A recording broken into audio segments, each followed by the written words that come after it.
y'all, thank you all so much for tuning into this week's episode of Talk To, Not At. I'm Abby, your host, and this show is produced by the Debate Boutique Network. Now, y'all, I'm going to just plug this real quick. If you did not see last week's episode, or if this is your first time joining us, I'm going to highly suggest that you go out, like you pause the video right now, go out and watch last week's episode, because you are jumping into part 2 of a 3-part conversation on colorism and texturism. And last week, not only did it set the stage for the conversation we're going to have today, but we also had the blessing, the honor of having the founder and CEO of the Debate Boutique Network, not to mention my producer, come on the show with us and really help dissect the conversation of colorism and texturism. We also used a YouTube video that was produced by a beauty influencer to help us realize, okay, like what is it we're talking about and what is some of the ignorance that we need to address, because she made some very disturbing comments about colorism and texturism that we really were like, okay, we need to respond to this. So I really suggest go check out last week's video, because we're definitely going to be referencing a lot. But anyway, kind of to pick up where we left off last week, right? We kind of left off at this point of recognizing that, first of all, it's not the responsibility of those who face like the intensified forms of violence due to colorism and texturism to educate those who face lighter skin privilege or white passing privilege. So what I mean by that is that it's not darker skinned women's job, obligation, nor should it be their burden to educate us on our own politics, our own ways to be accountable, right? So Jasmine really helped us understand some of the impacts to colorism, some of the ways that colorism and texturism not only emotionally impacts people, but also when it comes to more structures or professional like accessibility and how that impacts people as well, right? How are certain bodies able to navigate white dominated or professional labeled spaces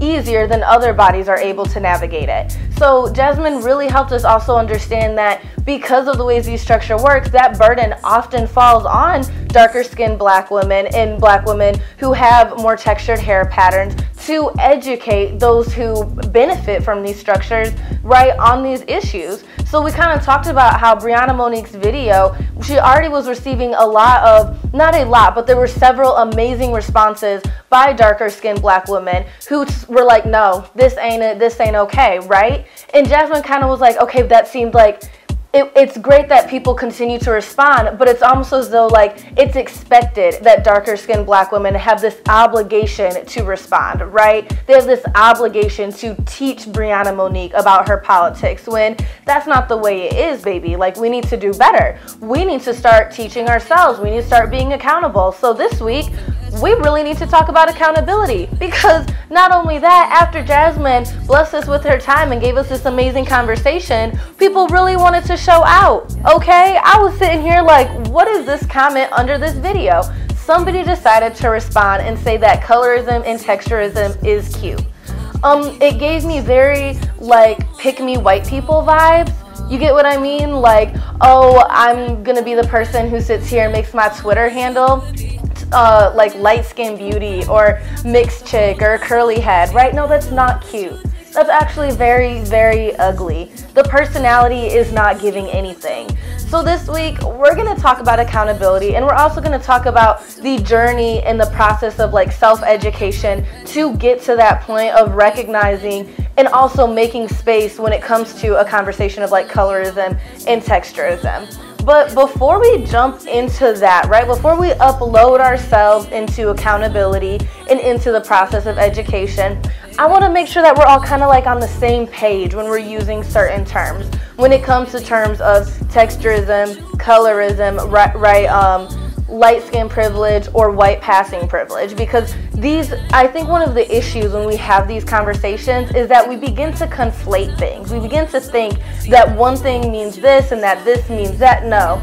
So I want to make sure, you know, first we set what kind of are our working definitions for these different structures. So first, when it comes to colorism, now colorism speaks to this hierarchy or the amount of privilege that somebody has based on the color of their skin. So the lightest skin has the most privilege, darkest skin has not just the least privilege, but faces the most intensified forms of violence and suffering. So it's often tied, colorism is like really tied to European beauty standards, but it's also tied to the structure of anti-blackness, because it's a question of how are different bodies, different black bodies, right, digestible, right? How are they interpreted by the system? So one of the examples that we can give is that for people who are lighter skinned, there's less intensified moments of police brutality compared to black people that have darker skin, right? This is a more intense, the violence is more intensified based on somebody's skin color. And that structure, right, of anti-blackness plays a role in the conversation of colorism, or colorism plays a role in how we can think or should understand police brutality. Now, there's also texturism, right? And a lot of times we think, oh, texturism, colorism, like go hand in hand. We kind of brush them off as being one and the same thing. But no, they're not. And they both have their own important aspects that we need to educate ourselves on, because there are differences. Now, texturism is privilege that people have based on their hair pattern, right? So people that have more 4C hair are going to face more intensified forms of violence than somebody who has 1A type hair, right? So based on where your hair, your spectrum falls, there are different types of ways that in white dominated spaces your body can be interpreted. So one of the things that we can think about when it comes to texturism is the natural hair movement. Now, all hair can be natural hair, but the natural hair movement wasn't made to focus on all hair, right? It was made for black women that have more textured curls, more textured hair patterns. Yet lighter skinned women, right, or women that have softer curl patterns, who might have a 3B type of hair curl, right? They're the ones who we often see now on a lot of the bottles or the face of the natural hair movement. And one of the issues is that it's again tied to beauty standards, tied to what is digestible to white dominated society. So we allowed for a co-option of a movement that was made for black women by black women who have looser curl textured patterns, right? So people with maybe closer to my hairstyle are now the ones that we see as the face of the natural hair movement. In that intercommunal politics, right, that lack of recognition, that lack of accountability has fed into this perpetuation of violence and texturism, right? So those are kind of some key differences between the two.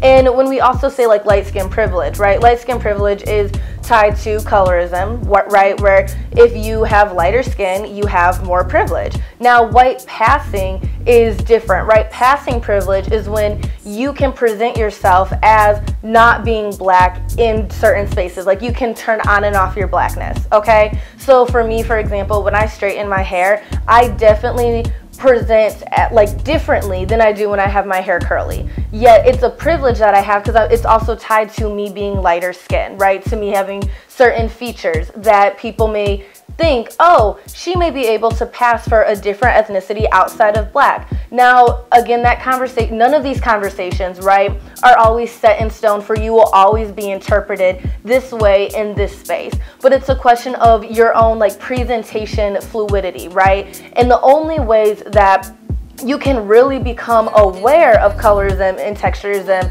is to really think about your own experiences. You have to be accountable. You have to be willing to tell yourself that, you know what, maybe I do have these forms of benefits. You need to recognize it, because if you water down the conversation, if you sit here and not just lie to yourself but the rest of the world that you face experiences that maybe you really don't, then we're never able to actually be accountable, actually have real education and move forward. Because at the end of the day, only you fully know all of your experiences, all the ways that you are interpreted. So you have to be accountable for yourself. But before we jump into this next part, right, talking about accountability and education, I want to give y'all a moment to kind of think about those terminologies. Think about your own placement when it comes to a conversation of colorism and texturism. I mean, have you always been as like proactive, as assertive, as responsible as you needed to be when it comes to this conversation? Have you always made sure like to recognize certain privileges that you may have? Or is it a conversation where it's like, okay, maybe I need to become more accountable, right?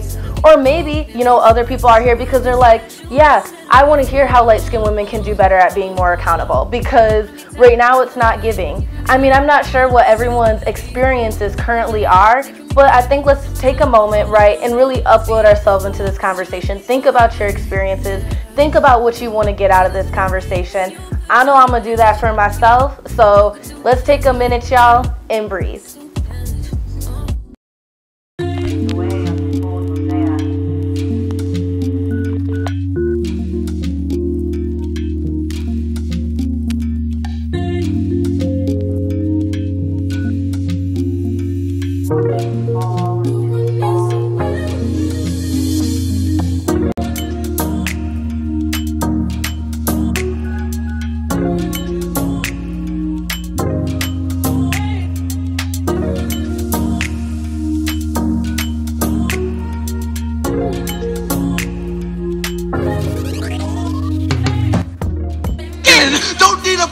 To know I won't pass the test. When I was younger, I treated this melanin like mud, like it could be washed off. At 12, my dirty little secret came in a white bottle that promised to make you at least 2 shades lighter, yet no chemical could quell me. At 10, I decided to bathe in bleach. I thought that this skin was a sin, but thank God it didn't work. Thank God I found out that whitewash will never be an effective holy water. Mistook myself as a martyr. They called me a mess. Said my skin was dirty. So I tried to convince myself that I could never love a black man. Tried to convince myself that I could never be with a sister. Forgive me. Not recognizing your beauty was just me. Trying to reject that same beauty in myself. I was told it was my responsibility to lighten the legacy.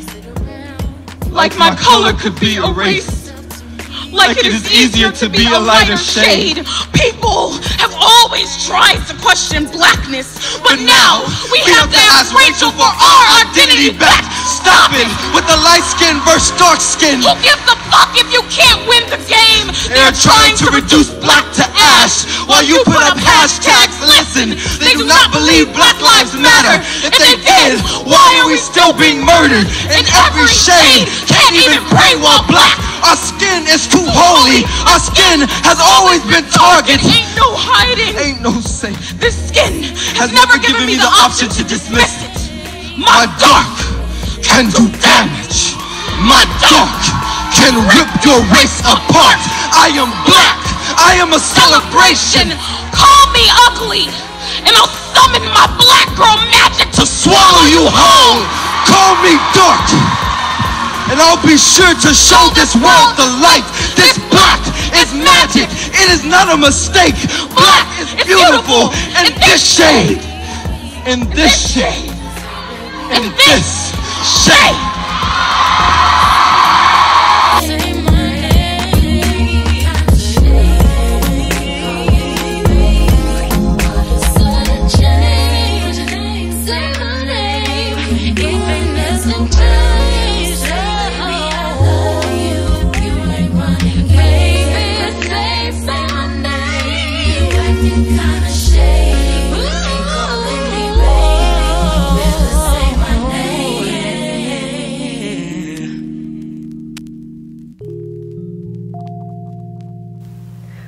Okay, y'all, I hope we all took a moment to hydrate, to breathe, to really give ourselves the space to upload ourselves into this conversation, right? What is our takeaway? What is it that we want to leave this space with today? Are we here for the conversation and we're like, listen, I just want to have a relatable conversation where I'm like, okay, somebody gets it? Are we here for self-education, for accountability?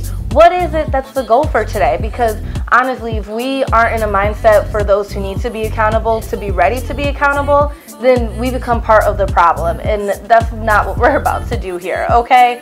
And on the other hand, if we're here just to be like, listen, I want to have a relatable conversation, I want to listen to somebody who gets the bigger issues, right? Who's recognizing it, who is accountable, then I'm so happy you came to this conversation, because that's exactly what the goal is here. Now, to get us along this journey of education and accountability, I'm really just going to open up to y'all and talk about my self-growth process through this conversation, right? How did I come to recognition of what is colorism, what is texturism, and then how is my body interpreted in white-dominated spaces, right? What are ways that I benefit from colorism and texturism? Because in all honesty, y'all, I wasn't always self-aware, okay? I wasn't always somebody who was proactive in taking a stance against colorism and texturism. I was ignorant at certain points in my life, and it was a process for me to be willing to educate myself to do better. So, I guess we just gonna talk about that, because unfortunately, when it comes to growth, it's not always beautiful, right? There's going to be ugly moments, there's going to be mistakes, there's going to be slip-ups, but what matters most is that you don't allow that behavior to be what you tolerate for yourself, right? Because all that does is put burdens on other people to deal with your ignorance. So the goal is that at the end of the day, you do better. Now, for me growing up, not just growing up, y'all, it's very clear, I am not just a light-skinned black woman, I'm a very light-skinned black woman. And also, my hair pattern, I have a much looser curl texture pattern. So for me growing up, I did not have a lot of the experiences that other black women who have darker skin or more tight curl texture patterns have. So I really didn't even first have a conversation about colorism or texturism until I want to say I was in 9th grade. It wasn't even something that was on my radar. Now, I would recognize that when I was out at the mall, for example, with my mom, who is white, then sometimes people would ask if me and my sister were adopted, or they would say oh, they look so exotic. They would make certain comments that was a recognition of oh, clearly we're not the same, right? Now, when I'm out with my dad, it was never a question of if we're our dad's kids or not, but we would notice things that would happen to him that wouldn't necessarily happen to us. So for example, there's this store called Myers, back where I'm from in Michigan. Now in Myers, my dad would go in at times and he would talk about how, oh, that's a security guard. Every time I come into this store, it's either this person or this person who kind of lurk around behind me. Now, if I'm off shopping by myself in Myers, I'm not getting followed, okay? So I didn't have those same experiences that other people who had darker skin than me had. So one of those things that was also important to recognize was that when it came to beauty standards in school, such as middle school, elementary school, I wasn't really facing some of those forms of oppression where I didn't feel beautiful, or I didn't feel that I really fit into certain places. The area that I grew up in was a very, very diverse area, but it was still important to recognize that there were women in my school, or children at this time, were kids in my school who were in my class who felt like they weren't beautiful, who were told that they weren't beautiful because they had darker skin. Now, that wasn't an experience I had, so I didn't really have to fully recognize my blackness unless I was in a mostly white-dominated space with my mother. So I was kind of able to, I guess, slide on by, right? I was able to pass in a lot of different spaces. Now, when I got to high school, I joined debate. And in debate, we're having these conversations about race, about sexual politics, about black women. And I also have a best friend at the time who was also my debate partner. And when we first had the conversations about anti-blackness, it was all good. We were on the same page. There was we were doing great. We were having very accountable conversations. It was just fine, right? But one of the things we weren't talking about was colorism. And it finally got to the point where we're traveling around the nation having debates about beauty standards, right? And ways that black women are interpreted. And my best friend is yo, Abby, we kind of need to talk about this, okay? Because we keep going to these rounds, we keep going to these debates, and we're just like, yeah, black women are interpreted as not beautiful. We are interpreted as like not like somebody that, you know, you don't want to take home to your parents. You're able to be like sexually exploited, but you're not able to ever make it. And she's like, I think we have different experiences, okay? Like, I personally don't really like always taking photos with you. I don't really like always going out with you, because you are always like referred to as one way. You're referred to, yes, in terms that still like can be uncomfortable, such as exotic, or like, you know, you're so unique, or what ethnicity are you? You're so racially ambiguous. But I'm just totally not even looked at. I'm completely ignored and marginalized and pushed off to the side. And it makes me feel bad. It makes me feel not okay about myself. And it's really hard at times. And you really don't get that. Like, you really don't even recognize that this shit happens.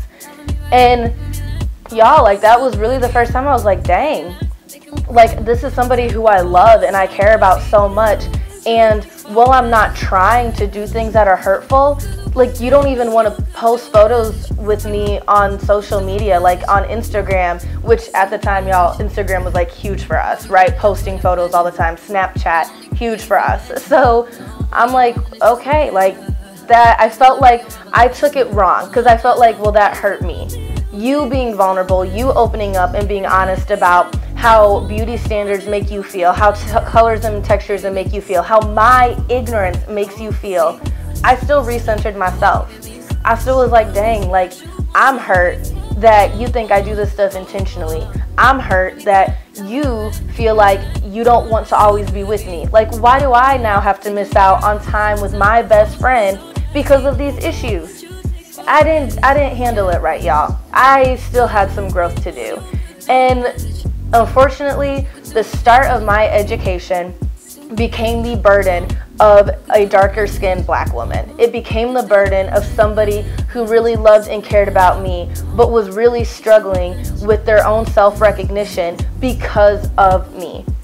And that's one of the things that, like, we really need to cut that trend, because unfortunately that is the trend, right? It's darker skinned black women calling out lighter skinned black women for being ignorant, for promoting colorism and texturism. And we need to do better and like be more accountable ourselves. But thankfully my education didn't stop there. Thankfully, once, you know, she kind of like gave me like that, okay, wake up, like do better. I was like, okay, in my head, I'm like, okay, out of love for my best friend, let me sit here and try to learn. Let me sit here and try to get more intelligent on it. And we had some really amazing heart-to-heart conversations where I began to recognize, like, oh, like, this, not only is this a thing, right? I wasn't necessarily resistant to the concept of colorism and texturism, but I was like, okay, I need to change the way that I talk about my experiences as a black woman, not just in debate rounds, but in life, especially when we're having conversations about beauty standards. And two, I need to make sure that I make space for my best friend to be in the center. And not just for my best friend, but when I'm in other spaces with black women who have darker skin or a more tight, again, curl pattern. I need to make sure that I center them, that I make space for them. And that doesn't mean it's a lack of like recognition of my own blackness, but rather it's a bonding of that sisterhood of blackness that we have, right? To recognize, like, hey, y'all, I understand that in white dominated spaces, colorism really be like dividing us apart, and it really places certain black women on a pedestal and other black women not. So I need to do better, that when I do have certain privileges in certain spaces, I need to use that to make space for those who don't have that same privilege, right? So I began to kind of have this awakening, this understanding, this education, but I still wasn't always fully there, because one of the issues that I really struggled with was I was like, okay, well, I kind of think the same conversation that says that colorism is a thing, that darker skinned black women face more oppression than lighter skinned black women, I also think is the same conversation that says I'm too dark for the white kids and then I'm too light for the black kids, right? It's the same conversation that excludes me from the black community because I'm light skinned, I'm not fully black, I don't fit in, my blackness isn't recognized. And it really took, honestly, a couple more years of my sister at this point, like beating me over the head, telling me like, no, colorism is not a two-way street. It's a one-way street. Texturism is a one-way street. It's not something that impacts us as lighter-skinned black women in a negative way. What colorism does is it puts us on this pedestal, and when mixed women or light-skinned black women are ignorant of it, it is that exact justification for darker-skinned black people to be like, yeah, no, I'm good. I don't want shit to do with you, because you're sitting here and you're being ignorant, you're being harmful, you're being hurtful. So when we fall into those light-skinned stereotypes, you don't think that's reason for people to be like a little hesitant, for people to be a little skeptical? It's not a two-way street. There's other issues that anti-blackness has that plays a role in like authenticity testing. But Abby, you need to get through your head that that's a whole separate conversation. So don't conflate the two. And y'all, it took me a while to really get it. It took me a while to come back to that conversation consistently, come back to that thought process to really recognize like, okay, it is a one-way street. That doesn't mean those experiences that I had are not validated. That doesn't mean they weren't hurtful. That doesn't mean I can't have emotions about that. But it's a whole separate conversation. The one-drop rule in authenticity testing is a whole separate conversation that ain't got shit to do with colorism. Colorism is a one-way street that privileges people based on them having lighter skin. And the fact that there is a common trend for people who benefit from this to not be accountable, to not recognize that these structures happen, but rather to feed into these structures, to sit here and label themselves as like, oh, curly head beauty, right, as their Twitter handle, right, to sit here and promote the idea of like, oh, these are all the amazing natural like hair products that I use because I'm doing the natural movement, when that movement really ain't meant to censor you. Those same people who fall into those stereotypes, who are feed into those stereotypes, who are ignorant on the conversation, are exactly why there can be some, okay, wait a second, do you get it though? Can I really trust you? Can I really build a relationship with you? Because I sat here and built a relationship with my best friend in high school. We had been friends for years, and I didn't get it. I didn't understand. She built a relationship with me, and half the time she felt like she couldn't fully come forward and let me know how I was making her feel in different spaces. And that was hard for her. It was hard for me to be accountable, but that was the bare minimum. That was what I owe her. That's an obligation that I had to fulfill. That's just basic, bare decency and respect. And when I say that's the bare minimum, I mean that's not even reaching the bar yet. Because I needed to continue that journey. I needed to continue to be willing to come back to the conversation. And if I didn't sit here and ask myself, okay, Abby, really think about it. Is there ways that, maybe you are not getting it? Are there things that you could be missing? If I wasn't willing to be honest with those answers, y'all, I wouldn't be where I'm at today. Being able to recognize that we really need to do better. Not just do better, we need to be more accountable. Not just more accountable, but we need to be active. And active as in make space, as in challenge these politics. So that really was my journey. That's really how I got here today. And I guess, I hope through me uploading my own feelings, my own experiences, y'all were kind of able to maybe have moments where you're like, oh, I see how this may apply to me. Maybe you relate to the position that my best friend was in. Maybe you relate to the position that my sister was in. Maybe you relate to the position that I was in. And like, yeah, okay, this helps like shed some light or some understanding or some recognition that I need to be more accountable. I need to do better, because I guess what's up next is now the action part. What's up next is now taking away from this conversation things that we can apply to our own lives to do better. Because I guess part of me sharing this, right, sharing my story, is that there's kind of like three things that I hope we recognize. Like, one, again, is that it's not all pretty. It's not always, just flowers and easy and a happy conversation and feelings aren't hurt. It's not something that, you know, it's not emotional, it's not difficult, it's not always pretty. And when it starts, it definitely ain't pretty. Because for me, when it started, I was really ignorant. For me, when it started, I had a long way to go. I had some calling out that needed to happen. And it happened over years, y'all. This is like over a 4-year process, right? For me to finally get to a point where I'm like, okay, I get it. And not just I get it, but I'm acting on that knowledge. So 1, it ain't always pretty. 2, the progress, like, that being accountable allows for is the end goal. That even though it's not always pretty, right? The goal is for the progress. The goal is for being accountable so that way we can do better. So it's being okay with having those moments where it's going to be rough for you, it's going to be hard for you, but by doing that, it's the end goal, right? That's what we need to keep in mind, is that self-education, it's easy to be ignorant, right? That phrase, blissfully ignorant, it's easy. But the end, with the progress, y'all, nothing can beat that. And the last thing is we need to educate ourselves, because again, we've talked about this multiple times. There is such a vast, like, differences in experience. There's an infinite number of different experiences when it comes to the colorism scale and when it comes to the texturism scale. And you may fall on one area in the spectrum of colorism and the completely opposite area in the spectrum of texturism. So your experiences could be different based on, you know, the way that you identify, the way that your body is interpreted, who you are, right? So because of that, it's important to think about self-education, to first recognize what is this issue, and then, okay, how am I interpreted in white-dominated spaces? I mean, I talked about me and my sister.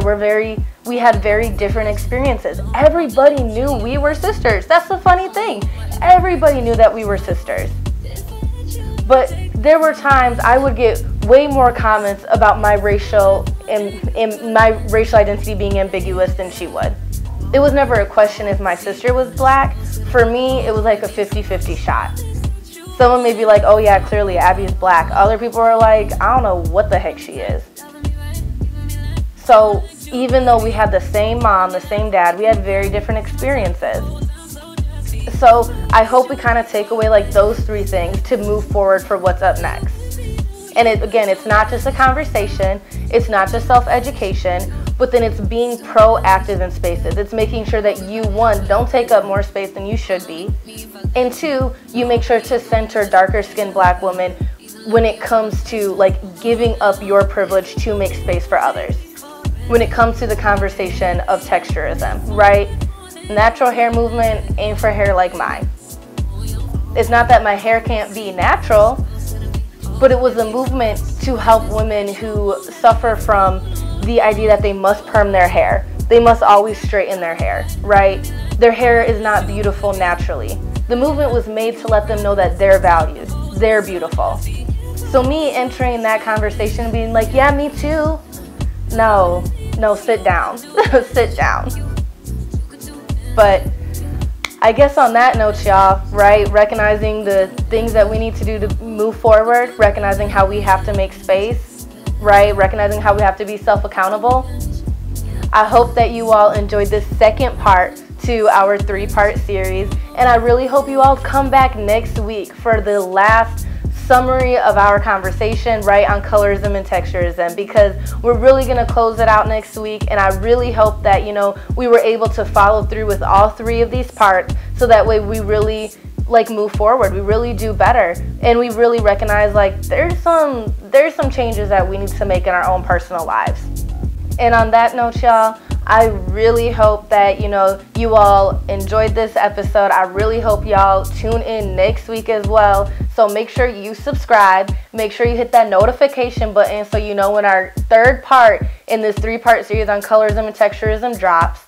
Make sure you interact, leave comments, send us an email. Make sure to follow us on Instagram at the Talk To Not At Show. So I really hope you all enjoyed this episode. I really hope you all tune in next week. And just remember, y'all, stay safe and stay healthy.